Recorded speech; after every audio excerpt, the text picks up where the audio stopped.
Hi, I'm Patrick Dunnican. At Gibbons, we believe that citizens need to be informed about the complex issues that affect their lives. That's why we're proud to support the programming produced by the Caucus Educational Corporation and their partners in public television. The banking climate in New Jersey, next on Caucus, New Jersey.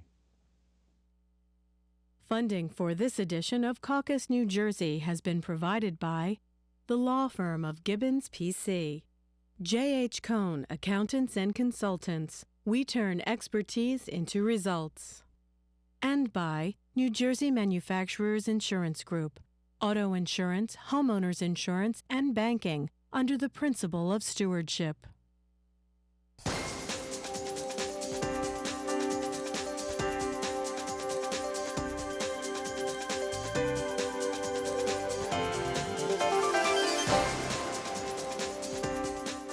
Hi folks, everything you ever wanted or needed to know about the banking industry, you're going to find out right here in this program. Let me introduce a very distinguished panel. We have our good friend Gerry Lipkin, who's Chairman, President, and CEO of Valley National Bank. Linda Bowden is Northern New Jersey Regional President, PNC Bank. Tom Geisel is President and Chief Executive Officer, Sun National Bank. And for the first time with us, Domenick, Cama, who is the Chief Operating Officer at Investors Bank. I want to thank all of you for joining us. Listen, there's so many things. You should have listened to the conversation before we got in here about banking that our colleagues were having. Lots going on, Gerry. Yes. By the way, 36 years in the business? 36 years at Valley. At 13 Valley. years with the OCC. Really? What's OCC? Office of the Control of the Currency, U.S. Treasury. Changes have been dramatic and sweeping. Yes. The biggest changes right now facing the banking industry in this state include what? Well, I think the regulatory burden, that's probably the biggest hurdle to overcome.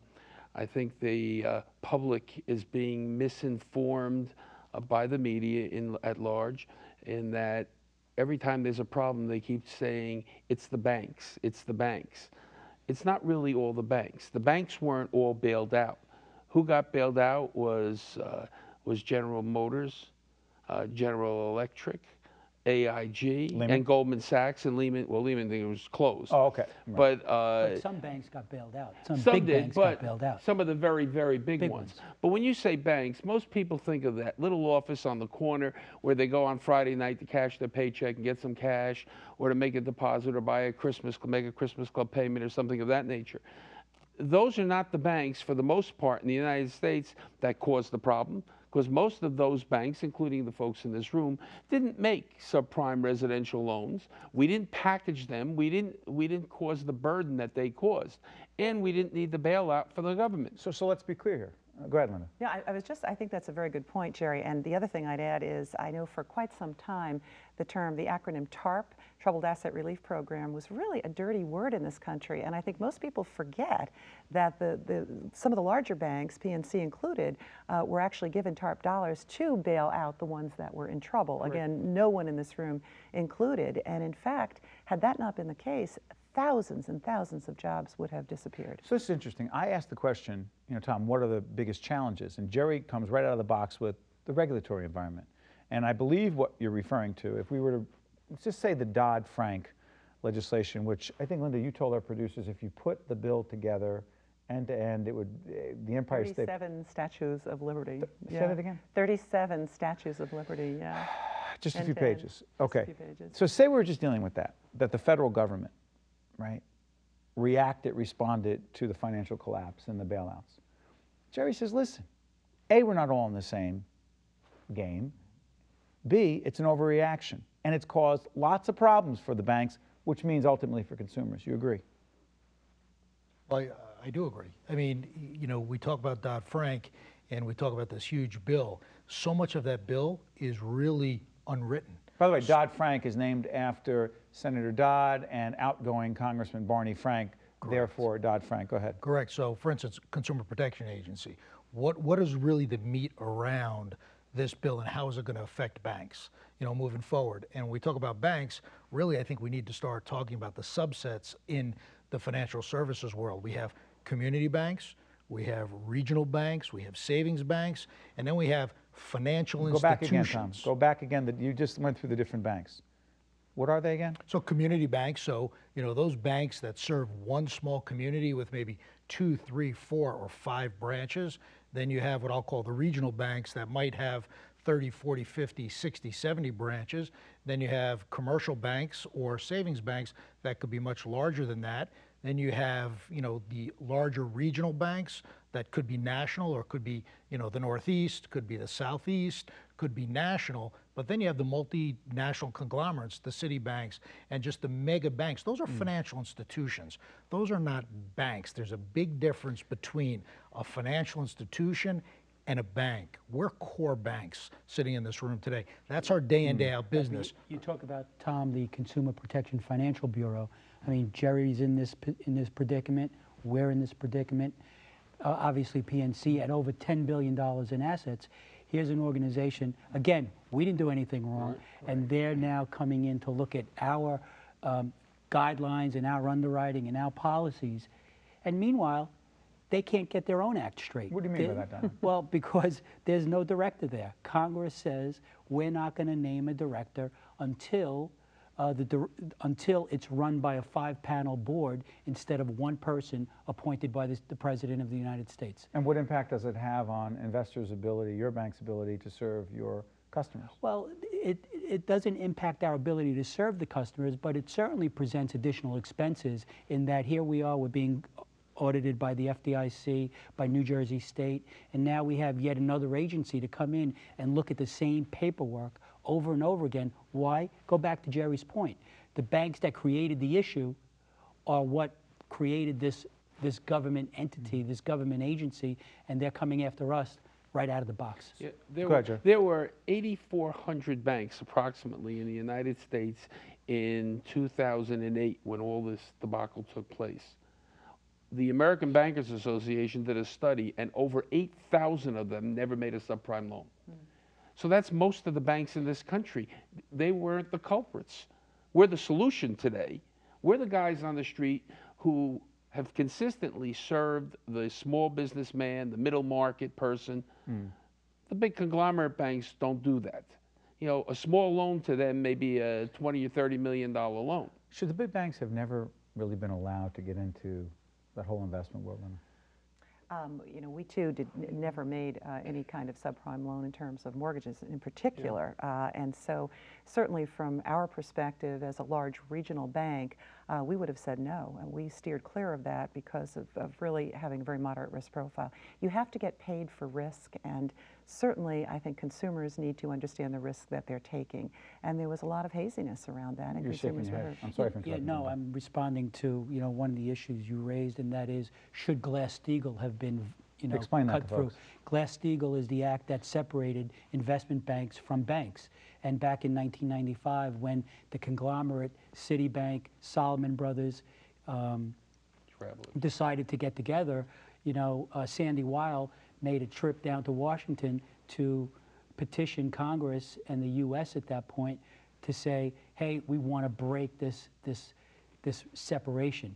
And truthfully, I believe that was one of the issues that created what we're in today. It's interesting, Tom. Let me move from the issue of the regulatory issue, which you could do 10 programs on. Let me ask you, in terms of the competition and the way banks differentiate themselves, you all have aggressive marketing and advertising, and we know that because full disclosure, I always say full disclosure, I'm thinking if you go on our website, you can see that several of you are underwriters of ours, and we've done business together in that way, but also you're all very aggressive on the marketing end. Each one of your banks is very aggressive. You do your own spots as well, right? Gerry's famous. Yeah. Thank you. Here's the thing. When you're out there marketing, what are the key messages you want to get out there that differentiates your bank from any other bank? Or is it pretty much, you can't do things that are that much different than other banks because of all the regulation? What distinguishes? Well, you are a regulated industry. That's not going to change, and that shouldn't change. But it's how you take those products and services and how you enter the market. For example? For example, what we do is we talk to the market about us having the best of both worlds. We're large enough to have the products and services, comprehensive-wise, that the big banks have, yet we service our communities like the community banks. So we deliver large, complex financial services at a local level where we know the people and the people sitting in the market are making the decisions. Is that really come down to customer service again, Lynn? Ultimately, is that Absolutely. It does. That is does. the differentiator. And you know, I think we can sit here and lament the regulatory structure that we find ourselves in, but the reality is we've got to work to change the perception in the marketplace. What do you mean? And the way you do that, I think, is exactly what we're talking about. It's around client service. It's around being very good community partners. Be specific here. Be very specific in terms of client service. So Is it hours? It's execution in the marketplace. So that might mean your technology is strong enough that your products indeed will be able to come through for the client. It might mean that you have enough people to ensure that your customers don't get lost in a labyrinthian maze of 800 numbers. It means that you are out with high touch, meeting with your clients and customers on a regular basis. And I think really ensuring that your customers know that you may be large, but you're delivering very locally. Go back to technology. Does it mean banking online more than anything else? No, there's a key word, and I think that's approachability. Approachability. I think that the client today wants to feel comfortable when they walk into the bank or into their branch that they're going to be met with a friendly person who is knowledgeable, understands their needs, and is going to place them in a product that's appropriate for them. But they have to feel that they're comfortable in going into that branch. I'm sure that most other banks, as well as we do, if we're in a Hispanic neighborhood, we have Hispanic-speaking personnel in our branches. I think that's critical. The person has to feel comfortable walking in the door. Stay on Gerry's point, walking in the door. However, go back to the online banking issue. Are fewer and fewer customers, Domenick, actually walking in the door and would rather, because they would rather bank online? Because Linda was talking about technology. Is that what we're talking about? I think technology is moving us in the direction that, you know, a lot of customers are going to want to bank online. Because, quote unquote, it's more convenient? It's more convenient, but also, you know, to Gerry's point, if you look at the statistics of the number of banks from 10 years ago, what you'll see is versus the number of branches, what you'll see is an X. That is, the number of banks in the United States have fallen, and it's a very dramatic reduction. At the same time... Is that a bad thing? No, it's a good thing. Okay, go ahead. At the same time, if you look at the number of branches in the United States, that line goes up this way. So when you look at the bar graph, it has an X. Now, that's counterintuitive to what we just said, and that is that, you know, people want to continue to go to that branch. They want to talk to somebody. They want that interaction. But as we get into the Gen X's and then Gen Y's who start to have their own wealth, they're going to be more... People want options. Yeah. They want options. They want to be able to go into the branch. They want to be able to get on their smartphone. They want to be able to get on their computer. They want to get on the telephone. They want options to serve them from a convenience But perspective. is it going to change as those who are... My son is 19. All right? He grew up a certain way, and you know, I like going into the branch. I like that whole thing. When he's 27, 28, hopefully gainfully employed, whatever, is he going to... What do you mean going into the branch? Is that what's going to happen, Gerry? No, yes, he's still going to want that. It's interesting. What, Studies the have physical, shown, the face-to-face? Yes, studies have shown that even though people don't plan to go into the branch on a regular basis, they want to know it's there, and they want to know that they can if they want to go there. And it's interesting. It's like Sunday hours. When we started doing Sunday hours, we got applause from most of our clients. And I'd ask somebody, are you going to come in on Sunday? And they'd say, probably not, but I'd like to know that you're there. Oh, come on. That is the reaction you get. But Gerry, you know, it goes back to the point, like, because I have a 23-year-old son. He works for a bank in New York, a community bank in New York. So I said to him, Michael, you need to open an account in your own bank so that you can sell the product to customers. He said, Dad, but I have the Chase app on my phone. He said, can you see what I can do on my phone? Yeah. Now, he's young, he's got no money, so he doesn't have an impact on our business. But once he does have money and he has wealth, it's going to be questionable. Does that concern you, Domenick? Does that concern you over this younger generation? Gerry says they'll still want to and need to walk in, or at least know we're there. Right. It doesn't concern me because, as Tom said, it's another delivery channel. It's a delivery channel that needs to be Linda, and out I'll come there. back to Gerry. Go ahead. I'll come back to Here's the Gerry. thing. You know, the four of us have been in banking for probably centuries, if you added it all up. We've been talking about the demise of branch banking for how many years? Years and years and Hasn't years. happened. It hasn't Well, happened. Domenick talked about the branches, more branches. The branches are exactly right. We've seen an increase. In fact, it defies all logic because this is the prediction that's been in place. But I do think it's exactly what you had said earlier. It's that option piece, you know, the ability to have an app that will allow you to take a picture of a check and immediately deposit it to your account right from your phone. The kinds of things that we're looking at, the Android kinds of banking opportunities, you've got to have it all because it's a matter of time. It's a matter of convenience. Okay, a couple comments on this, and then we're shifting over to accessibility of loans. Go ahead. But that doesn't necessarily apply to business people. Business people want to know their banker. They want to be able to go to a convenient location and sit down and speak to that person. People, when they buy their home, it's interesting. By the way, speaking of, I thought I had my BlackBerry off this app. Go ahead. When people buy a home or refinance their mortgage, they can do it online, and they'll go just so far online, and then they want to call and talk to somebody just to confirm to make sure they're doing it right. You know, it's a big That's thing, and interesting. by the way, they should do that. You should. You have no problem with that? I have no problem with that. We have literally, we have a customer service department right here in Wayne, New Jersey. It runs 24/7. We get literally millions of calls a year that come into that customer service department. Those are people who want information. Plus, you as a banker, you want that. You want to be able to take the moment to have a conversation, to make sure you're putting that person or that person is getting the right product or service that they really need depending on what they're trying to So you're accomplish. saying it's an opportunity, That's the Tom? relationship building part of the banking. The online's important. It's a lower cost delivery channel. It's a fast delivery channel. It's an option. But we as bankers, as a catch-22, we still want the interface. We want to build a All right. relationship. What do you say to those who criticize banks across the board and say, you're sitting on your money, you're not making loans available, and it's frustrating us because we need access to that capital? Not Go, true Domenick. at Investors Bank. I can show you our statistics show that, you know, we've made, you know, plenty of loans over the last 4 years. You think that's a misconception? Oh, absolutely. Because everyone's going to, respectfully, I know you folks, everyone's going to say, not at our bank. The problem with that is the cumulative effect here, the perception is money on the sidelines, not making it available. Because I think we have to be honest, though, guys. I think every one of us would say we are open for business, and indeed, we too have been making a lot of loans, but we're looking for very well-qualified borrowers. So go on, what's the term That's the again? magic word, Hold on, guys. sponsorship. Yeah, I mean that metaphorically, guys. For all of you, what is this? What kind of loans are they? Is it called non-performing loans?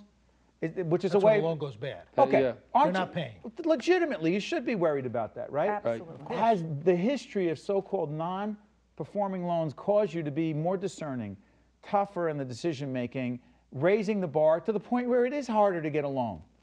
And maybe it's supposed to be harder to get a loan because you don't want, if they don't perform, you get stuck with it. Let me speak to everybody, for everybody in the room. What everybody wants to see is that the borrower is going to be able to repay the loan in a timely fashion. Okay? That's the comfort that the banker wants. The banker wants to know if we're going to lend you the money, we're going to get back our principal in a timely manner. Individuals and/or businesses, same Both, thing. Both ways. You agree with that, Tom? Oh, of course I do. And I will tell you that our underwriting standards have not changed. They have. They have not But changed. Linda was, hold on. Linda was just saying that you have. No, I was saying, as always, and this would have been pre-recession as well, we as bankers look for well-qualified borrowers. You don't think it's? Tom says it hasn't changed. But Gerry the economy, says. no, I said our underwriting standards haven't changed, Oh, and we okay. always I want to interrupted you, get I'm paid sorry. back. But what's happening is now, because of the economic, where we are in the economy right now, less people are meeting those underwriting requirements. Because of economic uncertainties and fear. Uncertainties, fear, cash flow, whatever the case But may let's be. put it out there. Jerry, let's do the, we had on another program. I think Yeah. you were on Capital Report. You and Tom were on our sister program, Right. Capital Report. You said it. It was many months ago. Let's try it again. You argue that we're being too pessimistic. You are. You are. The But Tom economy- just said What the is it? economic uncertainties cause you to be concerned about who you give a loan to. Of course, Go but ahead. one thing has nothing to do with the other. I think that the economy is better than the average citizen gets the perception from the media. You know how I say it. Number one, 91% of the people in this country are working. 95% is full employment. It isn't like the country is falling apart. This country is far better than the average person feels. Most people are working. We just went through a Christmas Black Friday that showed double-digit increase over the prior year. I would have hoped and thought that the newspapers would have had 5-inch headlines about that. In the meantime, it was buried, in the middle of the newspaper someplace. Gerry argues you're being too pessimistic. Devil's advocate. I would say that while I want to believe Gerry's right about this, my concern is that for someone who wants to buy a home, first-time home buyer, right? That's a business for all of us, still the American dream for those who want to pursue it. Question, Domenick. Could you understand someone saying, yeah, I know the numbers may be getting better and 91% of the people are working, but I just lost my job and that's the only statistic I care about, and so I can't get this home and I can't get the loan, and you can understand someone not giving the loan. So do you think? Yeah, absolutely. I mean, Gerry and I differ a little bit in terms of our perception of where the economy is. Certainly we look at unemployment as being a major factor in the economic cycle. Also, the value of homes. I mean, you have another issue going on now, and what else is what's happening now is, rates are down. Everybody knows rates are down. People want to refinance their homes. Well, they come in to refinance. And what do they find out? They find out the property value has fallen by 20%. They no longer qualify for a loan. They don't qualify because the value of the home in the marketplace is lower than it needs to be in order. Than it needs to be in terms of applying for a loan. You seeing that too?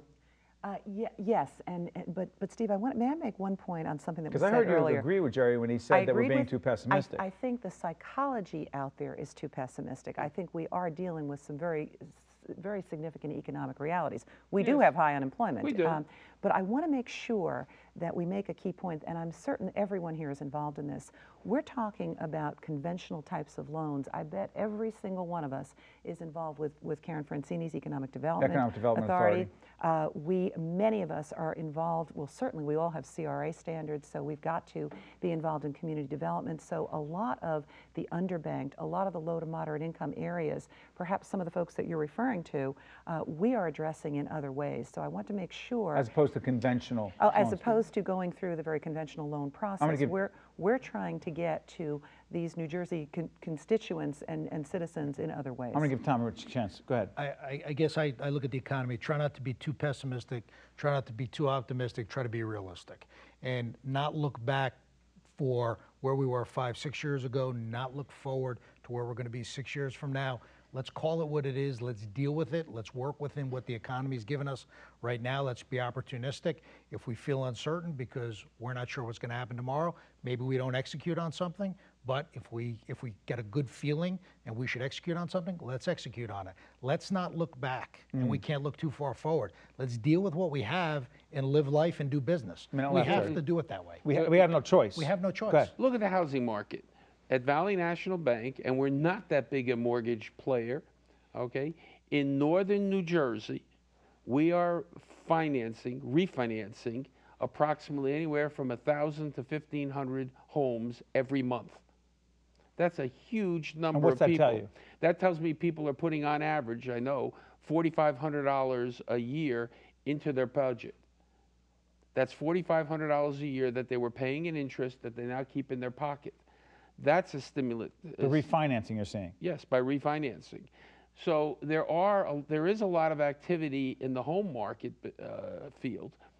Unfortunately, there isn't as much activity in the purchase end. And I think a lot of that comes from the fact that people are just fearful about what they hear on the media. Okay. And they're not going forward. Final comment here. Reason to be at 30 seconds left. You're optimistic because? I'm optimistic because we have nowhere to go except up from here. I mean, we've been. I think that's optimistic. We've been at the bottom here for quite some time, and things are going to turn around. Things are going to turn around soon.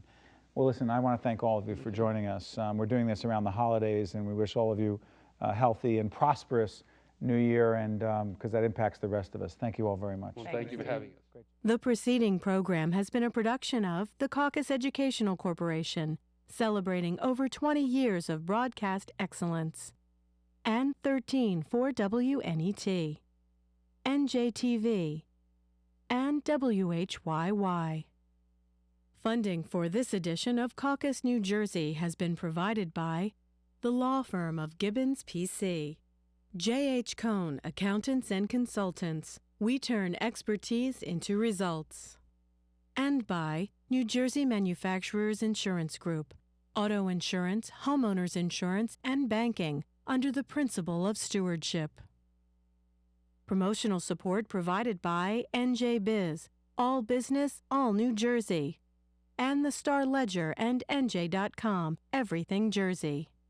Transportation provided by Airbrook Limousine, serving the metropolitan New York, New Jersey area. Caucus, New Jersey has been produced in partnership with TriStar Studios. The numbers tell the story. PSEG has a positive impact on New Jersey. Every year, hundreds of millions of dollars are paid to 9,100 PSEG employees who live, work, and spend their money in New Jersey. PSEG pays $157 million in retirement and survivor benefits to New Jerseyans, too. And PSEG pays about $375 million a year in New Jersey and local taxes. About 86,000 PSEG shareholders in New Jersey receive over $100 million in PSEG dividends. And PSEG spent $1 billion on New Jersey businesses, keeping it local. And our biggest impact for over 100 years, delivering electricity and natural gas safely and reliably to over 2.5 million New Jerseyans, day in and day out. This is One-on-One. Join me as we get up close and personal with some of today's most compelling personalities. This is one you can't afford to miss. Weeknights at 7 and 11:30 p.m. on NJTV and 12:30 a.m. on 13.